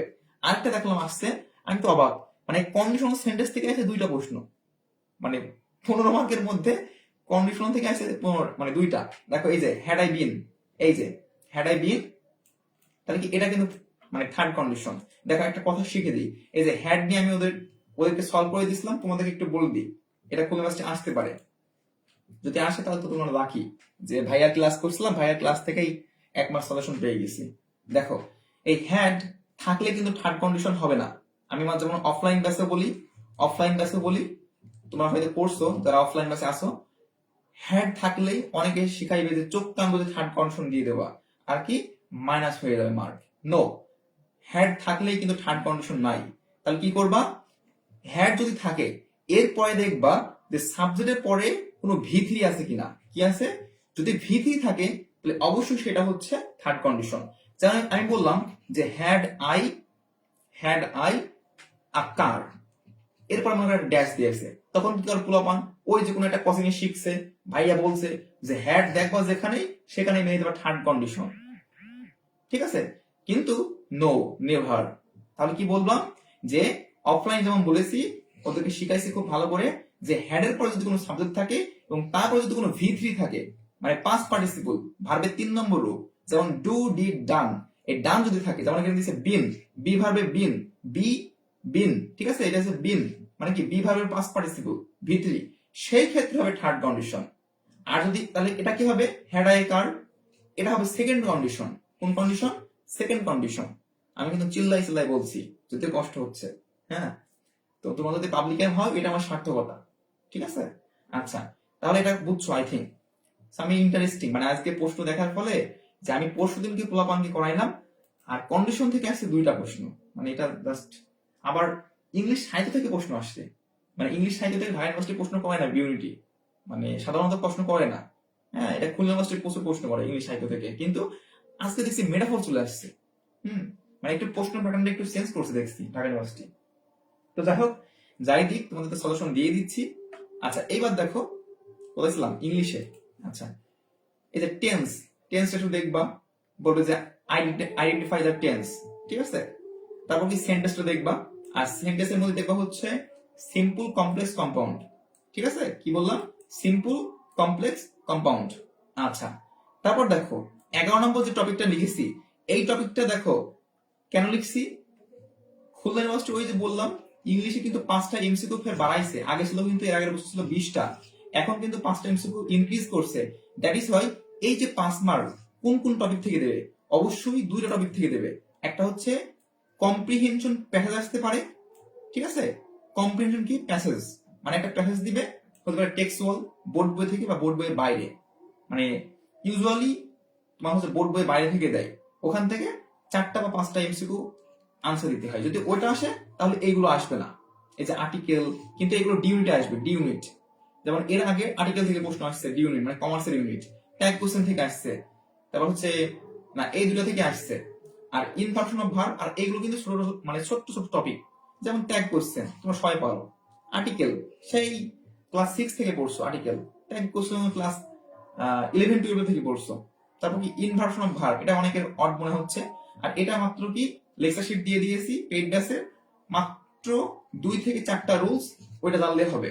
আচ্ছা, এই যে বাহুল্য দোষ, যেমন আমরা সবসময় বাঙালি কি বলি যে স্যার রিপিট এগেইন, কি বলি যে আরেকবার পুনরায় বলুন, তো রিপিট এগেইন বলতে হবে না, হয় রিপিট না এগেইন, মানে কি বাহুল্য দোষ। আচ্ছা, প্যারালিজম মানে কি সমান্তরাল। আচ্ছা, এগুলো একদম ছোট ছোট টপিক, মাত্র কয়েকটা রুলস রয়েছে, ওইগুলো দেখে যাওয়া, ইনশাল্লাহ হয়ে যাবে। আমি চাই তোমার টপ পজিশন করো, ঠিক আছে। সো প্রত্যেকটা টপিকে একটু বেসিক কনসেপ্ট ক্লিয়ার করে যাবা। আর এই যে মানে কম্প্রিহেনশন প্যাসেজ কিভাবে করতে হয় পেইড ব্যাচে তো আমি লেকচার শিট দিয়ে দিয়েছি, ওইগুলো পড়বা, ক্লাসগুলো দেখবা, ইনশাআল্লাহ হয়ে যাবে। আচ্ছা, এইবার দেখো English first paper HSC 25 short syllabus দেখবা, এবং ইম্পর্টেন্ট প্যাসেজ গুলো কোনগুলো, এই যে শর্ট সিলেবাস কোথায় গেল, এই যে দেখো তোমাদের এইচএসসি 25 ব্যাচের শর্ট সিলেবাস, যেমন আচ্ছা একটু মার্ক করে দিই, যেমন এই শর্ট সিলেবাসের মধ্যে রয়েছে কি গুরুত্বপূর্ণ পোয়েম, যেমন ড্রিম রয়েছে, এর আগের বার যেটা প্যারাগ্রাফে আসছিল, হ্যাঁ একদম সাজেশন থেকে আসছে আমার, আলহামদুলিল্লাহ। দেখো তারপরে যে তোমার স্কুল বয় রয়েছে, আউট রয়েছে, ঠিক আছে। তো এইগুলো আমি তো তোমাদের পেইড ব্যাচের প্রত্যেক লাইন এক্সপ্লেইন করে বুঝাইছি, এবং মূল থিম কি সামারি কেমন করে লিখতে হয় ওইগুলো কিন্তু জানো, ঠিক আছে? তো এই একটা লেকচারে ছোট্ট একটা লেকচার সবকিছু বলা যাবে না, বাট এগুলো বলে রাখলাম যে শর্ট সিলেবাসে যেগুলো আছে, যেমন এই যে তোমার ইউনিট, যেমন এই যে নেলসন ম্যান্ডেলা অ্যাপারথেইড তোমাকে দিল, যে অ্যাপারথেইড এই যে বর্ণ বৈষম্য সম্পর্কে তোমাকে প্যারাগ্রাফ লিখতে দিল, প্যারাগ্রাফ, ঠিক আছে? আবার এই যে হোয়াই এডুকেশন, এটা অনেক গুরুত্বপূর্ণ, যে এই যে আমি একটা পরীক্ষায় দিয়েছিলাম প্রশ্ন, ঠিক আছে? যেমন কি দিয়েছিলাম জানো, কোথায় গেল সে প্রশ্ন, দেখো তোমাদের একটা প্রশ্ন দিয়েছিলাম, এটা তো ডি ইউনিট, হ্যাঁ এটা ডি ইউনিট, এটা কোন ইউনিট, আচ্ছা এটা তো হচ্ছে লিটারেচার, আচ্ছা প্রশ্ন এটা এটা মনে হয় প্যারাগ্রাফ, না এটা তো ভূমিকম্প থেকে দিয়েছিলাম। দেখো তোমাদের হচ্ছে এত লেকচার শিট কোথায় যে আছে, এটা তো আবার ডি ইউনিটের প্রশ্ন, হ্যাঁ ডি ইউনিটে ওই যে ম্যাথ আইকিউ থেকে প্রশ্ন আসবে, ম্যাথ, হ্যাঁ ওদের ক্লাস নিচ্ছিলাম, কি অশান্তি, সেই লেকচার শিটটা কোথায় গেল? আচ্ছা যাই হোক, তোমাদের ভাইয়ার এত লেকচার শিট, ঠিক আছে, এই লেকচার শিট গুলো খুঁজতেই সময় চলে যায়, একটু দোয়া করো। আচ্ছা যাই হোক, দেখো তোমার ওই যে এডুকেশন থেকে বললাম, বলবে যে হোয়াই এডুকেশন ইজ ইম্পর্টেন্ট, ঠিক আছে, মানে শিক্ষার গুরুত্ব সম্পর্কে লেখো, মানে কোন একটা স্পেসিফিক সাইডস হবে। তো এডুকেশন এগুলো অনেক গুরুত্বপূর্ণ, অর্থাৎ এইচএসসি 25 এই যে তোমার হচ্ছে যে ইউনিট গুলো রয়েছে, যেমন এই যে অ্যালোসেন্স আর ড্রিম তো একবার আসছে, হুম, আচ্ছা এই যে রিলেশনশিপ, রিলেশনশিপ, ঠিক আছে, এই যে ফ্যামিলি রিলেশনশিপ থেকে ঢাকা ইউনিভার্সিটি এবার প্রশ্ন দিয়েছে প্যারাগ্রাফটা, যদি গ্রুপ ভিসায় দিয়েছে, বাট এটা কিন্তু বোর্ড বই থেকে দিয়েছে। সো দেখছো ঢাকা ইউনিভার্সিটির মতো কিন্তু খুলনা ইউনিভার্সিটি কিন্তু বোর্ড বই থেকে এই ফোকাস করবে, আর আমি তো পেইড বেসের প্যারাগ্রাফের টপিক গুলো বলে দিয়েছি, ওইগুলো পড়বা, আর জাস্ট এইগুলো যেমন এই যে manners, the important of manner, আর হিউম্যান রাইট তো এবার অনেক গুরুত্বপূর্ণ, যেমন এই যে এখন তো হিউম্যান রাইটস অনেক ভায়োলেট হচ্ছে, তাই না? সো বলবে যে হিউম্যান রাইট কিভাবে ভায়োলেট হয়, বা হিউম্যান রাইট ভায়োলেটের প্রতিরোধ কি, প্রতিকারের উপায় কি, গভর্নমেন্ট কিভাবে এটা প্রতিরোধ করতে পারে, রাষ্ট্র, ঠিক আছে, সরকার, এই ধরনের হিউম্যান রাইটস এটা নিয়ে পড়তে পারে, the importance of human rights. তো হিউম্যান রাইটস অনেক গুরুত্বপূর্ণ। আচ্ছা, আর এই যে গদ্য তোমার হচ্ছে যেগুলো রয়েছে, তোমাদের অপরিচিতা, বিলাসী, আমার পথ, মানব কল্যাণ, মাসি পিসি, 52 দিনগুলো, হ্যাঁ রেইনকোট, তারপর হচ্ছে তোমার সমাত্তরী, বিদ্রোহী, হ্যাঁ আর প্রতিদান, যদি এগুলো গুরুত্বপূর্ণ নাই, প্রতিদান গুরুত্বপূর্ণ নাই, বিদ্রোহী গুরুত্বপূর্ণ, সমাত্তরী গুরুত্বপূর্ণ, তাহারে পরে মনে 18 বছর বয়স, ফেব্রুয়ারি 1969, আমি কিংবদন্তির কথা বলছি, আর কিছু পড়তে হবে না। আর এই দিকে তোমার পড়বা হচ্ছে অপরিচিতা, তারপর হচ্ছে আমার পথ, বিলাসীটাও একটু দেখো, অবশ্যই শব্দগুলো দেখবা, ঠিক আছে, বিলাসী। আচ্ছা তারপর হচ্ছে মানব কল্যাণ, মাসি পিসি, আচ্ছা তারপর হচ্ছে 52 দিনগুলো, হ্যাঁ আর রেইনকোট, হ্যাঁ এগুলো পড়বা, এই 10টা পড়লে হয়ে যাবে। আচ্ছা তাহলে ইসলাম হচ্ছে ইংলিশে, তাই না, ইংলিশ ইসলাম। দেখো ইংলিশে এবার দেখো রিটেন পার্টে, রিটেন পার্টে কি কি পড়বা দেখো, ফার্স্ট অবশ্যই প্যারাগ্রাফ আসবে খুলনা ইউনিভার্সিটি, হ্যাঁ সি ইউনিটে অবশ্যই কি প্যারাগ্রাফ আসবে, ইভেন ডি ইউনিটে আসবে। আচ্ছা এখন প্যারাগ্রাফ কি কি জায়গা থেকে পড়বা, ওই যে একটু আগে বললাম এইচএসসি 25 ইংলিশ ফার্স্টের পরে যে গুরুত্বপূর্ণ তোমার প্যাসেজ গুলো রয়েছে, যেমন হোয়াই এডুকেশন ইজ ইম্পর্টেন্ট, তারপর কি the importance of human rights, এই ধরনের। আর এখানে কি লেখা আছে দেখো, স্পেসিফিক একটা সাইড হবে, তোমাকে কখনো বলবে না শুধু হিউম্যান রাইটস লেখো, মানবাধিকার লেখো, কখনোই বলবে না। তাহলে তোমাকে যেটা বলবে সেটাকে তোমাকে কিন্তু হাইলাইট করে লিখতে হবে, ঠিক আছে? তো খুব সাবধান, এটা আমি পেইড বেসে কিন্তু কিভাবে লিখতে আমি বলেছি, এখন আর গলা ফাটাই বলবো না। আচ্ছা ট্রান্সলেশন, এই বানানটা ভুল গেছে, আচ্ছা ইগনোর ইট। তো ট্রান্সলেশন অবশ্যই আসবে, আর ডি ইউনিটে এটা ফলোজ, ডি ইউনিটে তো অবশ্যই আসবে, ডি ইউনিট মানে কমার্সের ইউনিট, ট্রান্সলেশন আসবে বাংলা থেকে ইংলিশ বা ইংলিশ থেকে বাংলা, সেন্টেন্স কারেকশন আসবে, এক্সপ্লেনেশন আসবে, ব্যাখ্যা, এর আগেও বলছি কিভাবে লিখতে হয়, এখন আর বলবো না। আর শর্ট প্রশ্ন দেখছো ফর খুলনা ইউনিভার্সিটি, শর্ট প্রশ্ন অবশ্যই আসবে, যেমন এর আগের বার দেখো প্রশ্নটা কোথায় গেল, এই যে শর্ট প্রশ্ন পড়ছে, দেখো কতগুলো প্রশ্ন, প্রায় 10টা শর্ট প্রশ্ন পড়ছে, যে right two characteristic of folk music, অর্থাৎ 2টা বৈশিষ্ট্য লিখতে হবে, কার, ফোক মিউজিকের 2টা বৈশিষ্ট্য লিখতে হবে, ঠিক আছে। আচ্ছা তারপর কি বলছে, what is flashback and where is it use, এগুলো কিন্তু শর্ট প্রশ্ন। যেমন তোমাকে দিল যে what are the different between simile and metaphor, মানে কি সিমিলি এবং মেটাফোরের মধ্যে পার্থক্য কি, ঠিক আছে। তো সেরকম করে তোমাকে কিন্তু লিখতে হবে, পেইড বেসে কিভাবে লিখতে হবে কিন্তু বলেছি, এখন আর বলবো না। হ্যাঁ, একটু পরে ক্লাস রয়েছে আমার পেইড বেসের। আচ্ছা, sentence making with single word, sentence making কিভাবে করতে হয় আমি বলে দিয়েছি সব। আচ্ছা, আর এইগুলো বেসিক্যালি টেক্সট বুক থেকে বেশি আসে। হ্যাঁ, যেমন ঢাকা ইউনিভার্সিটি দিয়েছে যে ফ্রেজ থেকে, তোমরা তো দেখছো, এই যে ঢাকা ইউনিভার্সিটি দেখছো ফ্রেজ থেকে এই ধরনের প্রশ্ন তোমার, ও আচ্ছা এখানে তো লিখিত অংশে প্রশ্ন নাই, ঠিক আছে। আচ্ছা, যাই হোক, তারপর দেখো ফাইনাল সাজেশন কোথায় গেল, এই যে ট্রান্সফরমেশন সেন্টেন্স, কম্প্রিহেনশন প্যাসেজ। দেখো ট্রান্সফরমেশন সেন্টেন্স কিন্তু লিখিত দিতে পারে, যেমন তোমাকে বলো যে সিম্পল থেকে কমপ্লেক্স করো, কমপ্লেক্স থেকে কম্পাউন্ড করো, তারপর কি অ্যাসার্টিভ থেকে তোমার হচ্ছে ইম্পারেটিভ করো, তারপর কি অ্যাসার্টিভ থেকে ইন্টারগেটিভ করো, এই ধরনের তোমাদেরকে বলা হয়েছে। আবার ডিগ্রি সেন্স দিতে পারে, ঠিক আছে, ভয়েস দিতে পারে, সো খুব সাবধান। আর লাস্টে লিখে দেখো থিম, সামারি আর শর্ট স্টোরি রাইটিং, মানে একটা স্টোরি দেবে অর্ধেক, তোমার যে আগে 7-8 লিখছো না, যে একটা অসম্পূর্ণ ইনকমপ্লিট একটা স্টোরি দেবে, ওটাকে সম্পূর্ণ করে লিখতে হয়।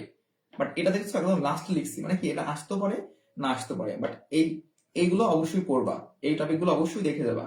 আর কোন জায়গা থেকে পড়বা তার জন্য তো অবশ্যই পেইড ব্যাচে ভর্তি হতে হবে, কারণ আমরা লিখিত অংশের জন্য 3টা লেকচার শিট দিচ্ছি, ঠিক আছে। কোথায় গেল সেই লেকচার শিট গুলো, এত লেকচার শিট, ঠিক আছে। লিখিত অংশের জন্য 3টা বই দেওয়া হচ্ছে, কোথায় গেল সেই লেকচার শিট গুলো, যাই হোক এর মধ্যে আসছে কোথায়, ঠিক আছে। তো এগুলো পড়লে কোন জায়গা থেকে পড়তে হবে সব ওইগুলো পড়লে ইনশাল্লাহ হয়ে যাবে। আচ্ছা, তারপর দেখো, তাহলে এই তো গেল বিষয়। এইবার আসি জিকে নিয়ে একটু। জিকে দেখো, জিকে কারেন্ট অ্যাফেয়ার, সিএ সংক্ষিপ্ত করে লিখলাম, সি তে কারেন্ট, এ তে অ্যাফেয়ার। কারেন্ট অ্যাফেয়ার অবশ্যই পড়বা, এটা মাস্ট, অবশ্যই পড়তে হবে, ঠিক আছে। দেখছো আজকে ঢাকা ইউনিভার্সিটি কতগুলো কারেন্ট অ্যাফেয়ার থেকে আসছে, আমি আর এমনি বলি নাই, যে একটু পোলাপান কথাগুলো শোনো, যে কারেন্ট অ্যাফেয়ার থেকে অবশ্যই আসবে। জিকে থেকে বেসিক্যালি তোমার হচ্ছে 3 ধরনের প্রশ্ন হয়, একটা হচ্ছে বাংলাদেশ ইন্টারন্যাশনাল, আরেকটা হচ্ছে কারেন্ট অ্যাফেয়ার, আরেকটা হচ্ছে মৌলিক জিকে, যেটাকে বলে বেসিক জিকে, ঠিক আছে। বেসিক জিকে সংক্ষিপ্ত করে লিখলাম। তো বাংলাদেশ ইন্টারন্যাশনাল আর জিকে এর মার্ক হচ্ছে 25, তো এই 25টার মধ্যে প্রায় 12টা থাকবে কারেন্ট অ্যাফেয়ার থেকে, তো খুব সাবধান। আর কারেন্ট অ্যাফেয়ার কিভাবে পড়তে হবে আমি পেইড ক্লাসে বলে দিচ্ছি, এখন আর বলবো না আমি। হ্যাঁ, সো আমি বলবো কারেন্ট অ্যাফেয়ারটা এখন ভালো করে পড়ো। আর তোমাদের তো পেইড ক্লাসে প্রত্যেকটা বিষয়ে লেকচার শিট দেওয়া হয়েছে প্রায় 12টা, আমি তো বলে দিয়েছি কোন কোনগুলো গুরুত্বপূর্ণ। যেমন দেখছো এই যে মৌলিক জিকের মধ্যে কি বলছিলাম, যে ঢাকা ইউনিভার্সিটি এবং খুলনা ইউনিভার্সিটি অবশ্যই অর্থনীতি থেকে আসবে। কি থেকে? অর্থনীতি। দেখো এই যে মুদ্রাস্ফীতি ঘটে কখন, দেখো ঢাকা ইউনিভার্সিটি আজকের প্রশ্ন আসছে, অর্থনীতি থেকে আসছে, মিলাইছো। দেখো এখান থেকে আমি তো বলি নাই যে তুমি ইতিহাস থেকে পড়ো, তুমি পৌরনীতি থেকে পড়ো, তুমি যুক্তিবিদ্যা থেকে পড়ো, তুমি ইসলাম ইতিহাস পড়ো। মানে মৌলিক মৌলিক জ্ঞান এটাই, যে এইচএসসি লেভেলের যে গ্রুপ ভিত্তিক সাবজেক্ট ব্যতীত, যেমন বাংলা, ইংলিশ আর আইসিটি ছাড়া যে সাবজেক্টগুলো থাকে মানবিকের, যেমন ইকোনমিক্স, তারপর হচ্ছে কি পৌরনীতি, ইতিহাস, ইসলাম ইতিহাস, সমাজবিজ্ঞান, এই টপিক হচ্ছে মৌলিক জিকে।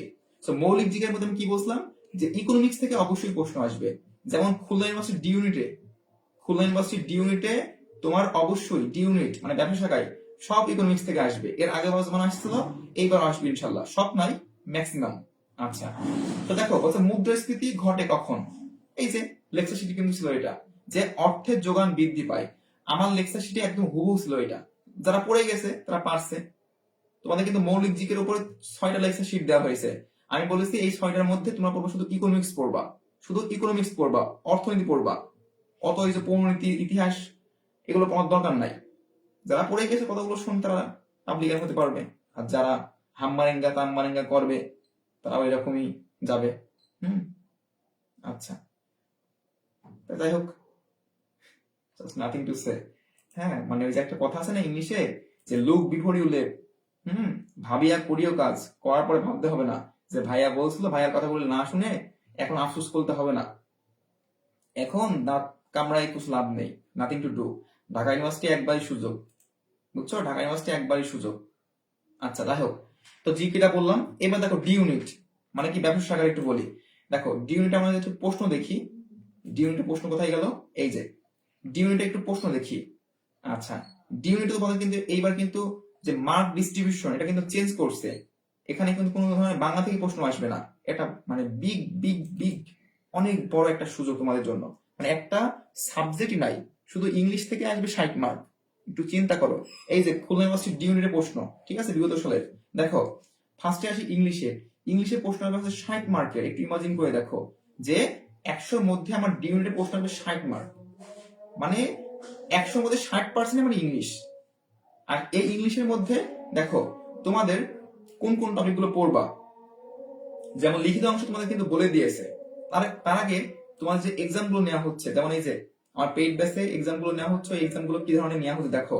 এই যে ডি ইউনিটের প্রশ্ন এবং গ্রুপ সেন্স, কারণ ডি ইউনিট তো হচ্ছে তোমার কমার্সও দিতে পারবে, সায়েন্স দিতে পারবে, আবার মানবিকটাও দিতে পারবে, সবাই পরীক্ষা দিতে পারবে ডি ইউনিটে, ঠিক আছে। সো ফার্স্টে আসবে কি ম্যাথ, ঠিক আছে, যে ম্যাথ আইকিউ, যেটা অ্যানালিটিক্যাল অ্যাবিলিটি, সেখান থেকে আসবে। সেখানে কিন্তু ইংলিশে প্রশ্ন আসবে এবার। এর আগের বার দিয়েছে যেমন হচ্ছে এই যে তোমাদের একটু দেখাই, তোমরা তো বাঙালি, তোমরা তো না দেখলে বিশ্বাস করবো না।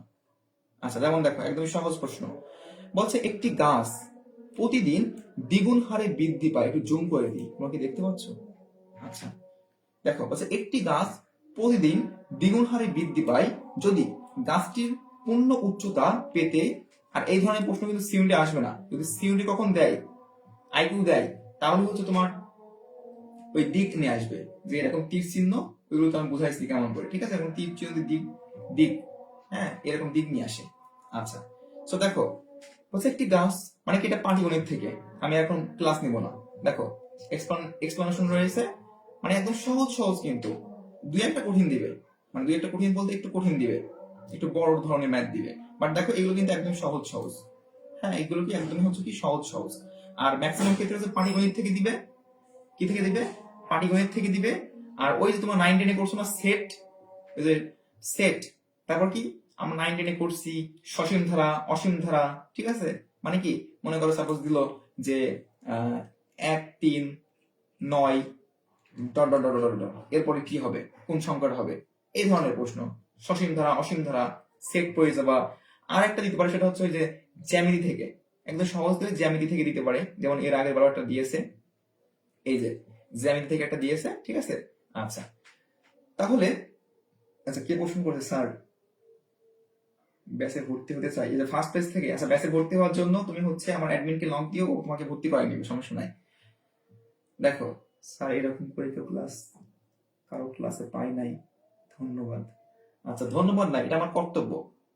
তোমরা জাস্ট দোয়া করো তোমাদের ভাইয়া বা স্যার যাই হোক যেন সুস্থ থাকে, সুস্থ থাকে। দেখো তোমরা হচ্ছে প্রথমে দোয়া করছিলা বলেই এত কথা এখন বলতে পারছি। তোমার তো যারা প্রথম থেকে এখনো ক্লাসটা লাস্ট পর্যন্ত দেখছো, হ্যাঁ আমি প্রথমে তো মনে করো একটু গলায় বেঁধে গিয়েছিল, কারণ পরপর 3 ঘন্টা বকছি, 3টা ক্লাস নিচ্ছি, ঠিক আছে। তো কথা কিন্তু আমার বেঁধে গিয়েছিল, কথা বলতে পারছিলাম না। তোমরা দোয়া করছো, ড্যাডি স্যার এখনো সুস্থ আছে, এখন কথা বলতে পারছি, আলহামদুলিল্লাহ, তোমাদেরকে ধন্যবাদ। আচ্ছা, তো যাই হোক দেখো এই যে পেইড ব্যাচ, দেখো কি ধরনের তোমাদের হচ্ছে লিখিত অংশ ক্লাস নেওয়া হচ্ছে। যেমন এর আগে আসলো হচ্ছে এআই থেকে, যেমন এই যে তোমাদের হচ্ছে প্যারাগ্রাফ দেবে, যেমন impact of artificial intelligence on education, মানে কি এডুকেশন ক্ষেত্রে এআই এর ভূমিকা। তাহলে তোমাকে কি লিখতে হবে, অবশ্যই তোমার হচ্ছে ইম্প্যাক্ট গুলো লিখতে হবে। কি লিখতে হবে, ইম্প্যাক্ট গুলো লিখলে কিন্তু হয়ে যাবে। তারপর কি বলছে, যে digital security and freedom of speech in Bangladesh, ঠিক আছে। যেমন তোমরা তো আইনের ছাত্র বা ছাত্রী নয়, তোমরা যখন আইন বিভাগে পড়বা, লতে পড়বা, তখন বুঝতে পারবা যে আমাদের সংবিধানে আছে যে বাক স্বাধীনতা, হয়তো তোমরা জানো যে রাইট টু স্পিচ, আমি যা কিছু বলতে পারি, বাট সব ক্ষেত্রে নাই, এটা সব ক্ষেত্রে বলতে হয় না। যেমন মনে করো তুমি বললা যে হিরো আলমের এক থাপ্পড়ে কান আমি ভেঙে ফেলবো, হ্যাঁ মানে কান তো ভাঙা যায় না, এক থাপ্পড়ে কানের ওই যে পর্দা ফাড়াই দিব। তো এই ধরনের কোনো হুমকিমূলক তুমি কথা বলতে পারবে না, ঠিক আছে। তোমাকে রাইট টু স্পিচ আছে, বাট তুমি যা তাই বলতে পারবে না একটা মানুষকে। তোমাকে বলতে হবে কিভাবে, তোমাকে বলতে হবে ভদ্রভাবে, তোমাকে বলতে হবে কি রেশনাল, যৌক্তিক ভাবে, ঠিক আছে। তো ডিজিটাল সিকিউরিটি, মানে ডিজিটাল সিকিউরিটি কিন্তু অ্যাক্ট রয়েছে আমাদের আইনে, হ্যাঁ, যে তুমি যা ইচ্ছা তাই করতে পারবে না। তুমি একটা ফেসবুক অ্যাকাউন্ট হ্যাক করতে পারবে না, তুমি একটা সাইবার ক্রাইম করতে পারবে না। সেটা করলেই তোমার কিন্তু হচ্ছে কি গ্রেপ্তার করে নেবে, তোমার জেল হবে, কি হবে, জেল হবে কিন্তু তোমার। সেটা কিন্তু ছিল আগে, এমন আইন ছিল যে বঙ্গবন্ধু শেখ মুজিবুর রহমান নিয়ে একটা খারাপ কথা বলবা, যদি প্রমাণ হয় তোমাকে কোটি কোটি টাকা তোমার শাস্তি, এবং তোমার আবার জেল হবে। সো এটাই আইন, ঠিক আছে। সো এই digital security and freedom of speech, অর্থাৎ এই যে ডিজিটাল সিকিউরিটি অ্যাক্ট রয়েছে, এটা কিভাবে আমার যে বাক স্বাধীনতা এটার প্রভাব ফেলে। ঠিক আছে, তারপরে দেখো আরেকটা প্রশ্ন রয়েছে, যেমন এটা হচ্ছে সিউনিটের প্রশ্ন, আর এটা হচ্ছে ডিউনিটের প্রশ্ন। এটা হচ্ছে কালকে পরশু দিন পরীক্ষা নিয়েছে এটা। যেমন দেখো লিখিত অংশ তোমাদের কি ধরনের প্রশ্ন আসবে, এই যে প্যারাগ্রাফের টপিক দেখো, যে বলছে ডিসকাস, কি করো, ডিসকাস করো দ্য রোল, ভূমিকা of technology in enhancing business productivity, মানে কি আমাদের ব্যবসার যে উৎপাদন বাড়ানোর ক্ষেত্রে এই যে প্রযুক্তির যে ভূমিকা, এটা কিন্তু তোমাকে ফোকাস দিয়ে লিখলে কিন্তু হয়ে যাবে। তারপর কি বলছে, এক্সপ্লেইন, মানে কি ব্যাখ্যা করো দ্য ইফেক্টস, প্রভাব of climate change on the economy of Bangladesh, তার মানে কি বাংলাদেশের অর্থনীতির ক্লাইমেট চেঞ্জের কি কি প্রভাব ফেলে, অবশ্যই প্রভাব ফেলে, তোমরা জানো। দেখছো, আর একটা কথা বলি, ইউনিটে তোমাদের ম্যাক্সিমাম হচ্ছে সব ইকোনমিক্স, যেমন আগের সালের যে প্রশ্নগুলো দেখো, দেখবা যে প্রশ্নগুলো আসছে সব কিন্তু ইকোনমিক্স রিলেটেড, যেমন জিডিপি, জিএনপি, হ্যাঁ, সুযোগ ব্যয়, মার্কেট, বাজার, উৎপাদন, চাহিদা, যোগান, এই তো। যেমন এই যে 3-0 তত্ত্ব কোন ধরনের ব্যবসার লক্ষ্য অর্জনে বেশি সহায়ক, ঠিক আছে, এই ধরনের প্রশ্ন কিন্তু বেশি আসবে। ঠিক আছে, যেমন ইপিজেড, অর্থাৎ ব্যবসা সংক্রান্ত। তোমাদের কিন্তু সিউটের মতো যেমন বললো যে ভিয়েতনামের রাজধানী কি, সাপোজ এই ধরনের প্রশ্ন কিন্তু আসবে না। তোমাদের জিকে আর সিউরের জিকে কিন্তু একটু ডিফারেন্ট, যদিও কারেন্ট অ্যাফেয়ার গুলো সেম থাকতে পারে, বাট কারেন্ট অ্যাফেয়ার গুলো দিবে হচ্ছে এরকম করে যে বর্তমানে বাংলাদেশের অর্থমন্ত্রীর নাম কি, তাহলে কি বর্তমান বাংলাদেশে কি অর্থমন্ত্রী, যেমন এই যে তোমাদের দেখো, তোমাদের আমি যে পরীক্ষাগুলো নিচ্ছি দেখি তোমাদের কি প্রশ্ন দিয়েছি, কি প্রশ্ন দিয়েছি একটু দেখাই, তাহলে বুঝতে পারবা যে পরীক্ষার প্রশ্ন কেমন আসবে। আচ্ছা, কোথায় কোথায় সেই প্রশ্ন, যেমন এই যে ইকোনমিক্স থেকে প্রশ্ন আসবে, হ্যাঁ, এই যে ইনফ্লেকশন, ইনফ্লেকশন মানে কি মুদ্রাস্ফীতি, তোমরা জানো যখন হচ্ছে কি টাকার মান যখন বেড়ে যায় কিন্তু টাকার মূল্য যখন কমে যায়, দ্যাট ইজ কল ইনফ্লেকশন, মানে কি মুদ্রাস্ফীতি, তাই না? এখন কি বস্তা বস্তা টাকা নিয়ে আমরা মার্কেটে যাই, অথচ সামান্য 1 কেজি আলু পাই, এটাই হচ্ছে এখনকার আমাদের বাংলাদেশ। ঠিক আছে, আর আগের যুগে সামান্য কয়েকটা টাকা দিয়ে 1 বস্তা বাজার হতো, তাই না? আচ্ছা, তো এই ধরনের প্রশ্ন, এই যে আরেকটা প্রশ্ন রয়েছে, সেটা কোথায় গেল, এই যে দেখো তোমাদের কি ধরনের প্রশ্ন আসবে কারেন্ট অ্যাফেয়ার থেকে। এই যে বললো যে বাংলাদেশের অর্থনীতি এখন কোন খাতের, মানে কোন খাতে সবচেয়ে বেশি অবদান রাখে, সেবা নাকি কৃষি নাকি ইন্ডাস্ট্রি মানে শিল্প, এই যে সেবা খাত কোনটা, ঠিক আছে, এই ধরনের প্রশ্ন করবে। এটা হচ্ছে ইংলিশে, ঠিক আছে, একদম সহজ, অত ঘাবড়ানোর কিছু নয়। তাহলে কি করবো তোমরা, এই যে তোমাদের যে ফাইনাল সলিউশন দিয়েছি এখান থেকে এই যে এই টপিক গুলো পড়লে ইনশাল্লাহ হয়ে যাবে। আর জিকের জন্য ওই যে বললাম, জিকের জন্য হচ্ছে তোমার যে মৌলিক জিকে দিয়েছে অর্থনীতি পেইড বেসে, ওইটা পড়লে হয়ে যাবে। সাথে তোমাদের যে গ্রুপ সাবজেক্ট যেমন ম্যানেজমেন্ট, অ্যাকাউন্টিং, এই সাবজেক্ট গুলো জাস্ট বেসিক আসবে এখান থেকে। আর আইকিউ ম্যাথ থেকে, মানে ওই যে বিশ্লেষণ দক্ষতা থেকে তোমাদের তো 2টা লেকচার শিট দেওয়া হয়েছে পেইড বেসে, ওইগুলো দেখলে ইনশাল্লাহ হয়ে যাবে। আর লিখিত অংশ তো একদমই সহজ, এই যে তোমরা দেখলাই একটু আগে লিখিত অংশ, যে প্যারাগ্রাফ পড়ছে, আর তোমাদের তো বলেই দিয়েছে ডি ইউনিটে কোন কোন টপিক থেকে পড়বে, তাই না? আচ্ছা, তো দেখো এই যে ট্রান্সলেশন থেকে পড়বে যে বাংলাদেশ শিক্ষার মান উন্নয়নের প্রযুক্তি ব্যবহার অত্যন্ত গুরুত্বপূর্ণ, এটা কি ট্রান্সলেট করতে হবে 1 মার্কের জন্য। আচ্ছা, তারপর কি ইংলিশ থেকে বাংলায় আসতে পারে, ইংলিশ থেকে কি বাংলায় আসতে পারে, যেমন education is the most powerful tool to change হচ্ছে সোসাইটি, ঠিক আছে। আচ্ছা, তারপর দেখো আরেকটা টপিক দিয়েছে, সেটা হচ্ছে কি the meaning of this idiom and phrase. দেখো এটা একটু কান খাড়া করে শুনে রাখবা, এটা কি ধরনের প্রশ্ন করবে এখান থেকে। এখন এই যে ইডিয়ম গুলো, যেমন প্রোস অ্যান্ড কনস, মানে হচ্ছে খুঁটিনাটি, যেমন আমাকে এই বিষয়টি খুঁটিনাটি জানতে হবে, ঠিক আছে, তাহলে কি খুঁটিনাটি জানতে হবে, I have to know this matter pros and cons. তাহলে কি এই যে প্রোস অ্যান্ড কনস এটা কি ইডিয়ম অ্যান্ড ফ্রেজ, এখান থেকে তোমাকে সেন্টেন্স মেক করতে দিতে পারে, মানে সেন্টেন্স মেক করে দিতে বলতে পারে। যেমন ঢাকা ইউনিভার্সিটি কিন্তু আজকে পড়ছে ফ্রেজ অ্যান্ড ইডিয়ম থেকে সেন্টেন্স মেক করা, সো খুব সাবধান। আমার কি বলতে পারে যে এটার মানে কি, যে ইন দ্য বিগিনিং, এই ফ্রেজ ইডিয়মের মানে কি, তোমাকে কিন্তু মিনিংটা লিখতে হবে। হ্যাঁ, যদি বাংলায় চাই বাংলা লিখে আসবা, যদি ইংলিশে চাই ইংলিশে লিখতে হবে, আশা করি বুঝছো। যেমন লিটল বাই লিটল এর মানে কি, ওয়ান্স অ্যান্ড ফর অল এর মানে কি। আমার বলতে পারে যে এটা দিয়ে একটা সেন্টেন্স মেক করো, এটা দিয়ে একটা সেন্টেন্স মেক করো, ঠিক আছে। তো ডিউরেন্স ট্রান্সফার একদমই সহজ, বাট টপ পজিশন করা কঠিন, কারণ মাত্র 122 পর্যন্ত এর আগের বছর গিয়েছিল পজিশন, তাদের 122-এর মধ্যে তারা কিন্তু হচ্ছে ডিউরেন্স সাবজেক্ট পেয়েছিল 2টা ডিপার্টমেন্ট, একটা হচ্ছে ব্যাড, একটা হচ্ছে এইচআরএম। সো ফাইনালি একটা কথা বলি, সেটা হচ্ছে ভালো করে পড়ো। আর মাত্র কয়েকদিন রয়েছে, 4-5 দিন। যারা ভর্তি হতে চাচ্ছ, এখনো প্রতিনিয়ত প্রচুর স্টুডেন্ট এক্সাম ব্যাচে আর লিখিত ব্যাচে ভর্তি হচ্ছে। সমস্যা নাই, ভর্তি হওয়া আমার অ্যাডমিনের কাছে নক করো, ও তোমাকে ভর্তি করে নিবে। আর ক্লাসগুলো শুরু করে দাও, এখনো সম্ভব। তোমাদের ভাইয়া, হ্যাঁ, তোমাদের আব্দুল্লাহ ভাইয়া, ঠিক আছে? কারো কাছে ভাইয়া, কারো কাছে স্যার, আমি কিছু মনে করি না। সো আমি বলি যে ডোন্ট কল মি স্যার, আমাকে ভাইয়া বলো, সমস্যা নাই। সো তোমাদের এই ভাই উইদাউট প্রিপারেশন বিউপিতে হচ্ছে টপ পজিশন করছিল। আর বিউপি যেখানে ভাইবা হয়, যেখানে ইংলিশে প্রশ্ন হয়, তোমরা জানো অনেকে, যদি এখন নাকি ভাইবাটা নাই। হ্যাঁ, সো আমি যদি উইদাউট প্রিপারেশন নিয়ে যদি বিউপির মতো একটা ইউনিভার্সিটি চান্স পেতে পারি, এবং সেখানে সাংবাদিকতা বা মাইগ্রেশন অন রাখলে লস হয়ে আসতো, এরকম পেতে পারি, তাহলে তুমি কি হচ্ছে পারবা ইনশাল্লাহ, তাই না? আচ্ছা, সো ভেরি গুড। ফাইনালি একটা কথা বলি, বেস্ট অফ লাক, সবার জন্য শুভকামনা। সবাই পাবলিক হও, সবাই খুবিয়ান হও, ইনশাল্লাহ দেখা হবে বিজয়ে। দোয়া রইল সবার জন্য।